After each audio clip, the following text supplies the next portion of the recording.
ఒక్క ఉప్పల్ స్టేడియంలోని రాచకొండ పోలీసులు సుమారు 2000 మందితో బందోబస్తు ఏర్పాటు చేస్తున్నారు. వీరికి అదనంగా స్టేడియం లోపల 1000 మంది వాలంటీర్లు విధుల్లో ఉండనున్నారు. ఉప్పల్ స్టేడియంలో జరిగే ఈ మ్యాచ్ కు టికెట్లు పాసులు ఉన్నవారు మాత్రమే స్టేడియం దగ్గరకు రావాలని రాచకొండ సిపి సుధీర్ బాబు తెలిపారు. ఇక లేని వారిని ఎట్టి పరిస్థితుల్లోనూ అనుమతించబోమన్నారు. స్టేడియం దగ్గర రద్దీకి అవకాశం లేకుండా అభిమానులు సహకరించాలని తెలిపారు. మెస్సీ పరేడ్ చేయడంతో పాటు పెనాల్టీ స్ట్రోక్ కూడా ప్రదర్శిస్తాడు. చివరిగా మ్యాచ్ లో విజయం సాధించిన జట్టుకు గోల్డ్ కప్ ను మెస్సీ అందజేస్తాడు. మెస్సీ పర్యటన సీఎం రేవంత్ రెడ్డి ఈ మ్యాచ్ లో పాల్గొనడంతో హైదరాబాద్ కు ప్రపంచ స్థాయిలో గుర్తింపు లభిస్తుందని, రాష్ట్రంలో ఫుట్బాల్ క్రీడకు ప్రోత్సాహం లభిస్తుందని అభిమానులు ఆశిస్తున్నారు.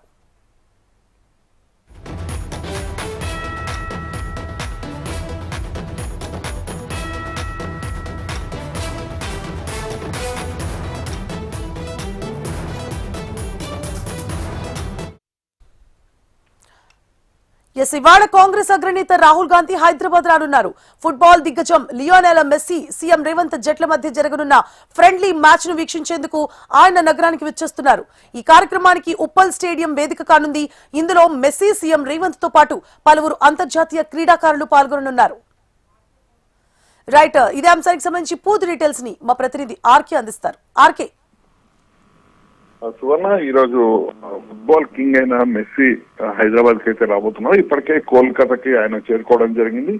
కోల్కతా అనంతరం సాయంత్రం 4 గంటలకు ప్రత్యేక ఫ్లైట్ ద్వారా 4 గంటకు హైదరాబాద్ కి అయితే చేరుకుంటారు. అక్కడి నుంచి కూడా ఫలక్నుమా ప్యాలెస్ కి వెళ్ళడం జరిగింది. ఫలక్నుమా ప్యాలెస్ కి వెళ్ళిన తర్వాత అక్కడ మీట్ అండ్ గ్రీట్ కార్యక్రమాన్ని ఏర్పాటు చేయడం జరిగింది. ఆ కార్యక్రమంలో ఎవరైతే మెస్సీతో ఫోటో తీసుకోవాలనుకున్నారో వాళ్ళు 10 లక్షలు పే చేయాలని ఇప్పటికే ఎవరైతే ప్రైవేట్ సంస్థ ద్వారా కూడా వాళ్ళంతా కూడా 100 మంది బుక్ చేసుకోవడం జరిగింది. వాళ్ళకి ప్రత్యేకమైన పాస్ ను కూడా కేటాయించడం జరిగింది. ఆ పాస్ ఉన్న వాళ్ళు మాత్రమే లోపలికి అనుమతిస్తామంటూ కూడా ఇప్పటికే పోలీసులు చాలా స్పష్టంగా చెప్పడం జరిగింది. దీనిపైన కూడా ఇది ముగిసిన తర్వాత, అంటే ఆ మీట్ అండ్ గ్రీట్ కార్యక్రమం ముగిసిన తర్వాత ప్రత్యేక భద్రత ద్వారా కూడా ఉప్పల్ స్టేడియానికి 7 గంటలకల్లా ఆయన చేరుకుంటారు. ఆయనతో పాటు సీఎం అలాగే రాహుల్ గాంధీ ముగ్గురు కూడా అక్కడికైతే 7 గంటలకి ఉప్పల్ స్టేడియం చేరుకుంటారు.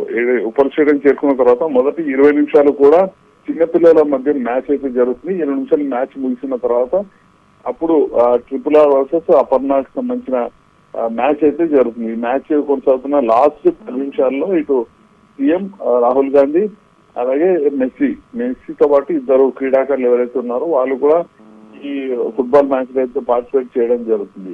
పార్టిసిపేట్ చేసిన అనంతరం దాదాపుగా 8-9 వరకు కూడా ఆయన అక్కడే ఉంటారు.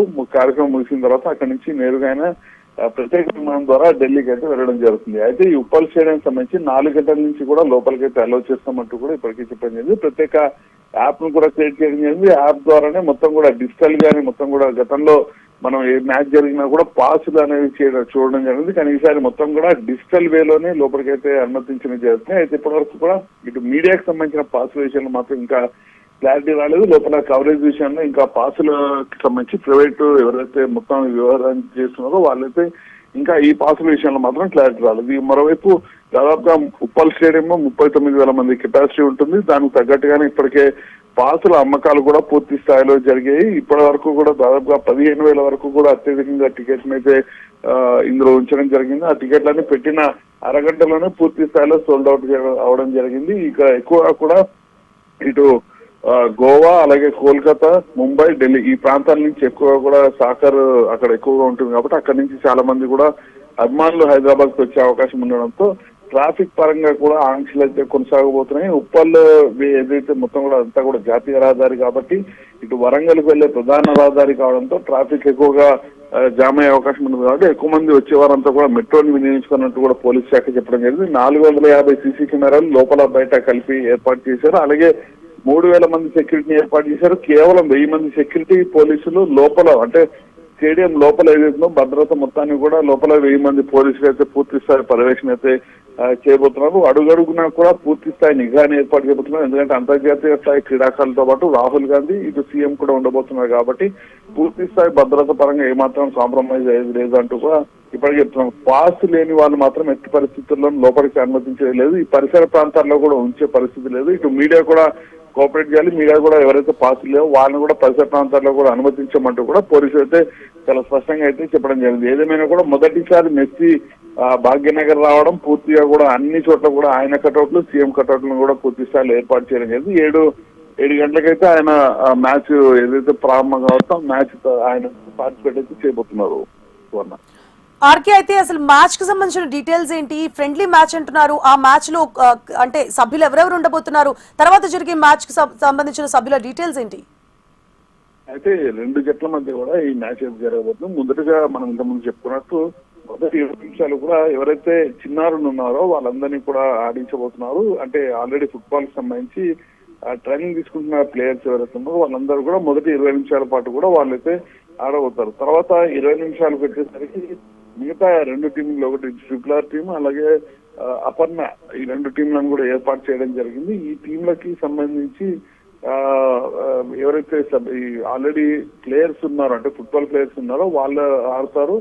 దీంతో పాటు ఆల్రెడీ ఆసక్తి ఉండి అవకాశం లేని ఫుట్బాల్ ప్లేయర్స్ ఎవరైతే ఉన్నారో వాళ్ళకి కూడా ఈసారి అవకాశం కల్పించడం జరిగింది. 7 మంది సభ్యులు అయితే ఉండడం జరుగుతుంది. వీళ్ళతో పాటు ముగ్గురు అంటే అంతర్జాతీయ ప్లేయర్లు, మెస్సీతో పాటు మరొక 2 అంతర్జాతీయ ప్లేయర్లు కూడా ఇప్పటికే చేరుకోవడం జరిగింది. ఇటు ఉరుగ్వేకి సంబంధించిన ప్లేయర్ తో పాటు అర్జెంటీనాకి సంబంధించిన మరొక ప్లేయర్ కూడా మెస్సీతోనే రావడం జరిగింది. కాబట్టి వాళ్ళ ముగ్గురు అంతర్జాతీయ ప్లేయర్లు ఆడతారు. అలాగే ఇటువైపు మరొక టీంలో ఇటు మెస్సీతో మన సీఎం రేవంత్ రెడ్డితో పాటు రాహుల్ గాంధీ కూడా ఇటు సైడ్ టీంలో అయితే ఆడడం జరుగుతుంది. వీళ్ళతో పాటు అంటే వివిఐపీలు కానీ ఇతర ఎవరు ప్లేయర్లకు కూడా ఈసారి అవకాశం లేదు అనేది చాలా స్పష్టంగా చెప్పడం జరిగింది. అందరూ కూడా ఫుట్బాల్ ఆల్రెడీ ఆడుతున్న వాళ్ళు, అలాగే ఆడిన వాళ్ళు, ఆసక్తి ఉండి అవకాశం లభించిన వాళ్ళు ఎవరైతే ఉన్నారో వాళ్ళకి మాత్రమే అవకాశం కల్పిస్తూ అందరూ ఎవరైతే ఈ మ్యాచ్ నిర్వహిస్తున్నారో ఆ సంస్థ చాలా స్పష్టంగా చెప్పడం జరిగింది. కాబట్టి ఇటు సినీ ప్రముఖులు అందరూ రావడం జరుగుతుంది కానీ అందరూ జస్ట్ మ్యాచ్ చూడడం వరకు మాత్రమే ఉంటుంది. మిగతా మ్యాచ్ ఆడేది మాత్రం ఇటు ఎవరైతే ఫుట్బాల్ సంబంధించిన ప్లేయర్స్ ఉన్నారో వాళ్ళు వస్తారు. అలాగే అంతర్జాతీయ సంబంధించిన వస్తున్న మెస్సీ, ఇంకా 2 ప్లేయర్స్ కూడా ఈ మ్యాచ్ లో పార్టిసిపేట్ చేస్తారు. సీఎం రాహుల్ గాంధీ, వీళ్ళిద్దరు ప్రముఖులు అయితే వీళ్ళిద్దరు కూడా ఈ మ్యాచ్ అయితే ఆడబోతున్నారు. Right, thank you for the updates RK.